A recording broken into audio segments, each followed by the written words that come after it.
ರಾಜಧಾನಿಯ ಒಡಲಲ್ಲೇ ಹೆಚ್ಚಾಯಿತು medicine mafia. Label ಅಂಟಿಸಿ ದುಬಾರಿ ಬೆಲೆಗೆ ಔಷಧಿಗಳ ಮಾರಾಟ. ಜಾಲದ ಕಿಂಗ್ ಪಿನ್ ಪ್ರಶಾಂತ್ ದುಬೈಗೆ ಪರಾರಿ. ನಕಲಿ ಔಷಧಿ ದಂಧೆ ಕರಾಳ ಸತ್ಯ ಬಯಲು. ಈ ಸುದ್ದಿಗಳನ್ನು ನೋಡೋಣ ಫೇಕ್ ಮೆಡಿಸಿನ್ ನ್ಯೂಸ್ ಟಾಪ್ನಲ್ಲಿ. ಜೀವ ಉಳಿಸಬೇಕಾದ ಔಷಧಿಯೇ ಮರಣ ತರುವಂತಾಗಿದೆ. ಅದಕ್ಕೆ ಸಾಕ್ಷಿ ಬೆಂಗಳೂರು ದಕ್ಷಿಣ ತಾಲೂಕಿನ ದೊಡ್ಡೇರಿ ಬಳಿಯ ಸಿಕೆ ತಾಂಡದಲ್ಲಿರುವ ಈ ಫಾರ್ಮ್ ಹೌಸ್. ಹೊರಗಡೆಯಿಂದ ನೋಡಲು ಇದು ಕೃಷಿ ಭೂಮಿ, ಆದರೆ ಒಳಗಡೆ ನಡೀತಾ ಇದ್ದಿದ್ದು ಮಾತ್ರ ನಕಲಿ ಔಷಧಿಗಳ ಬೃಹತ್ ಕಾರ್ಖಾನೆ.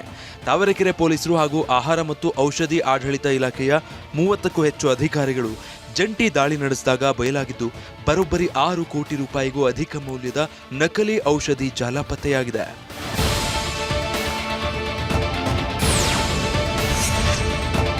ಯಾವುದೇ ಲೈಸೆನ್ಸ್ ಇಲ್ಲದೆ ಕಡಿಮೆ ಬೆಲೆಯ ಔಷಧಿಗಳನ್ನು ಹೊರ ರಾಜ್ಯಗಳಿಂದ ತರಿಸಿ ಪ್ರತಿಷ್ಠಿತ ಎಂಎನ್ಸಿ ಕಂಪನಿಗಳ ಲೇಬಲ್ ಅಂಟಿಸಿ ದುಬಾರಿ ಬೆಲೆಗೆ ಮಾರಾಟ ಮಾಡಲಾಗ್ತಿತ್ತು. ಕಳೆದ 1.5 ವರ್ಷದಿಂದ ಈ ದಂಧೆ ನಡೀತಾ ಇದ್ದಿದ್ದು ದೇಶದ ಹಲವು ರಾಜ್ಯಗಳಿಗೆ ಜಾಲ ವಿಸ್ತರಿಸಿರುವ ಶಂಕೆ ವ್ಯಕ್ತವಾಗಿದೆ. ಈ ದಾಳಿಯಲ್ಲಿ ಫೈಜರ್ ಸೇರಿದಂತೆ ಹಲವು ಬಹುರಾಷ್ಟ್ರೀಯ ಕಂಪನಿಗಳ ಹೆಸರಿನ ನಕಲಿ ಇಂಜೆಕ್ಷನ್ಗಳು, ಸಾವಿರಾರು ಬಾಟಲಿಗಳು, ಲೇಬಲ್ಗಳು ಪತ್ತೆಯಾಗಿವೆ.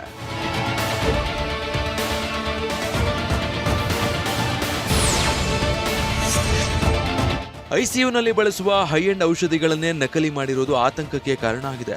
ಸೆಫಿಯಾ ವಿಜೆಂಟ್ 2.5 ಹೆಸರಿನ 5640 ಬಾಟಲಿ ಔಷಧಿ ಪತ್ತೆಯಾಗಿದ್ದು ಇದರ ಮೌಲ್ಯ ಬರೋಬ್ಬರಿ 3,38 ಲಕ್ಷ ಆಗುತ್ತೆ.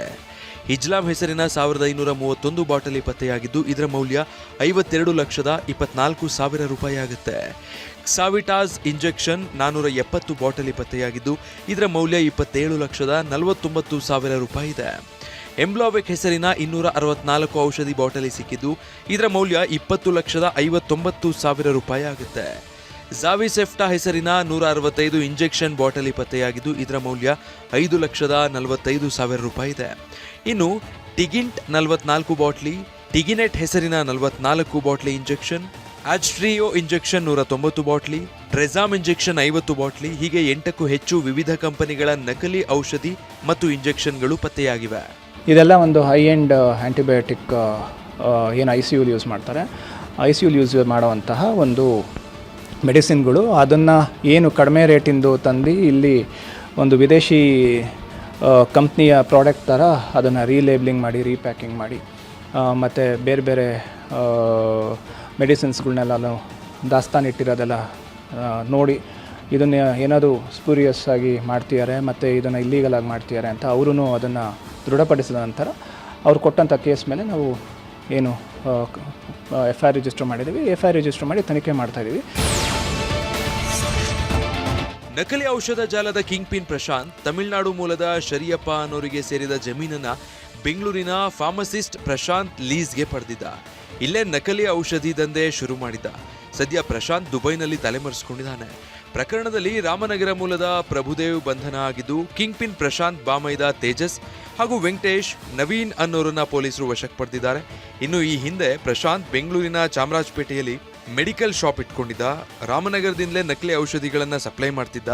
ಅಷ್ಟಕ್ಕೂ ಈ ಖದೀಮರ ಐಡಿಯಾ ಕೇಳಿದ್ರೆ ನೀವೇ ದಂಗಾಗ್ತೀರಾ.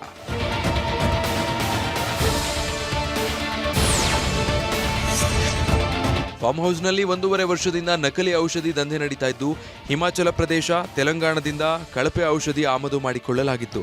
ಕೇವಲ 600 ರೂಪಾಯಿಗೆ ಕಳಪೆ ಹಾಗೂ ಅವಧಿ ಮುಗಿದ ಔಷಧಿಗಳನ್ನು ತರಿಸ್ಕೊಳ್ತಾ ಇದ್ರು.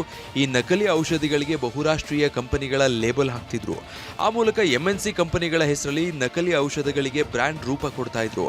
ಹೀಗೆ ಲೇಬಲ್ ಅಂಟಿಸಿ 600 ರೂಪಾಯಿ ಔಷಧಿಗಳನ್ನು 6,000 ರೂಪಾಯಿವರೆಗೂ ಮಾರಾಟ ಮಾಡ್ತಾ ಇದ್ರು ಅನ್ನೋದು ಗೊತ್ತಾಗಿದೆ. ಅಧಿಕಾರಿಗಳ ದಾಳಿಯ ವೇಳೆ ಕೆಲ ಔಷಧಿಗಳಲ್ಲಿ ಅವಧಿ ಮೀರಿದ ಉತ್ಪನ್ನಗಳು ಸಹ ಪತ್ತೆಯಾಗಿವೆ. ಈ ನಕಲಿ ಔಷಧಿಗಳು ಆಸ್ಪತ್ರೆ, ಮೆಡಿಕಲ್ ಸ್ಟೋರ್ಗಳಿಗೆ ತಲುಪಿದ್ರೆ ಭಾರೀ ಅನಾಹುತವೇ ಆಗ್ತಿತ್ತು. ಇನ್ನು ಈ ಜಾಲ ಬೆಳಕಿಗೆ ಬರ್ತಿದ್ದಂತೆ ಸುದ್ದಿಗೋಷ್ಠಿ ನಡೆಸಿದ ಆರೋಗ್ಯ ಸಚಿವ UT ಖಾದರ್ ಪೊಲೀಸರು ಹಾಗೂ ಆರೋಗ್ಯ ಇಲಾಖೆ ಅಧಿಕಾರಿಗಳ ಕಾರ್ಯವನ್ನ ಶ್ಲಾಘಿಸಿದ್ರು.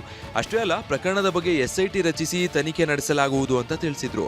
ಇದು ದೊಡ್ಡ ಮಟ್ಟದ ನಕಲಿ ಔಷಧ ಜಾಲ, ಸಣ್ಣ ಮಟ್ಟದಲ್ಲ. ಇಲ್ಲದ ಅಷ್ಟು ಧೈರ್ಯ ಅವರಿಗೆ ಬರಲಿಕ್ಕಿಲ್ಲ.